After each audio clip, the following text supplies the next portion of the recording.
For weeks, General MacArthur had been eyeing the port at Incheon for a counterstrike. Incheon was nestled along the shores of the Yellow Sea. It was the closest port to Seoul and a major supply center.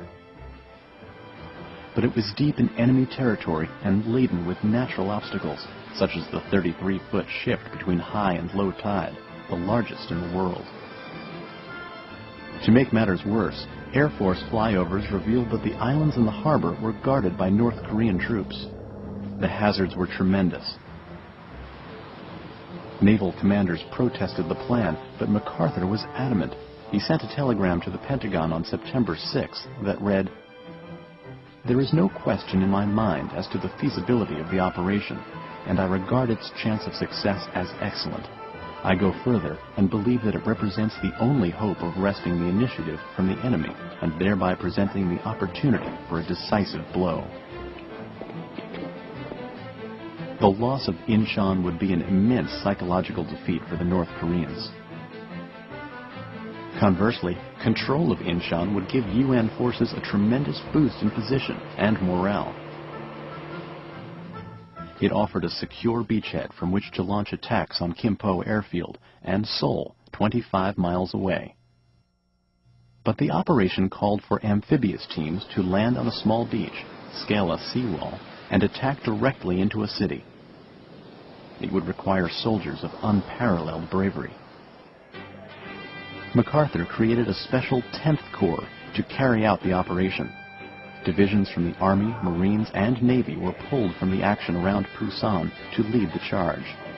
As the soldiers set sail for Incheon, they reflected on what lay ahead. As soon as we pulled out of Pusan, we began to get the briefings on the tide situation in the Incheon harbor area. None of us ever had any experience operating under such tidal conditions before, let alone ever having been involved in an amphibious landing. As soon as the morning of September 15th approached, we realized that we had all the ingredients for a disaster on our hands. Ensign George Gilman, USS Mount McKinley. The invasion strategy was as complicated as its target.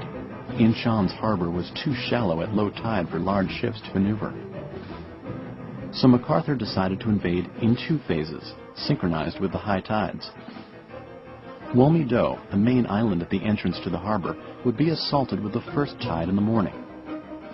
The main event would follow with the second tide at night. 5 days in advance of the operation, Marine jets began blanketing Wolmi-do with bombs.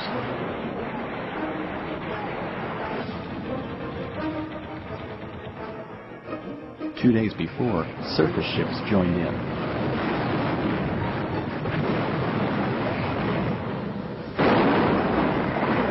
And so it was on the morning of September 15, 1950, the 10th Corps moved in on burned-out Wolmi-do. The North Koreans had been caught off guard and gave up the island easily, suffering more than 300 casualties in the process. Only 20 American troops were injured. None were killed. For the next 11 hours, the 10th Corps Infantry waited for the tide to roll back. While they rested, 230 vessels moved in, and Marine corsairs ravaged the city of Incheon. Troops on Wolmi-do watched the air assault unfold. Reporter Jack Siegel was there to record the reaction. Yeah, what do you think of those Marine corsairs?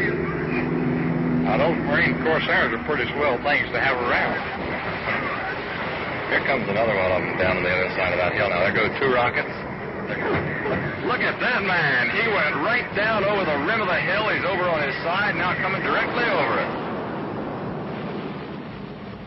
As the evening approached, the 10th Corps unleashed the main thrust of the invasion. The landing targets were Red Beach near the heart of the city and Blue Beach to the south.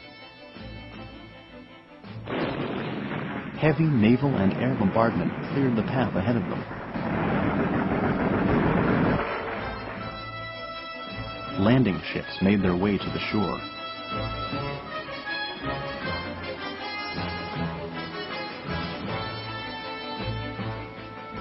tanks and heavy equipment were unloaded onto the beaches.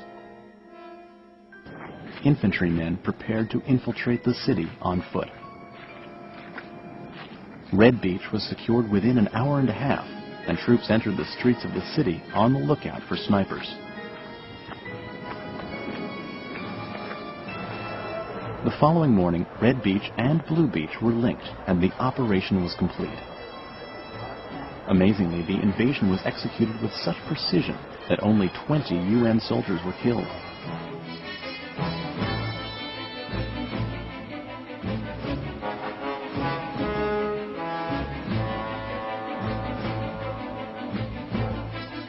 MacArthur's gamble was a rousing success, and no one was more delighted than the great general.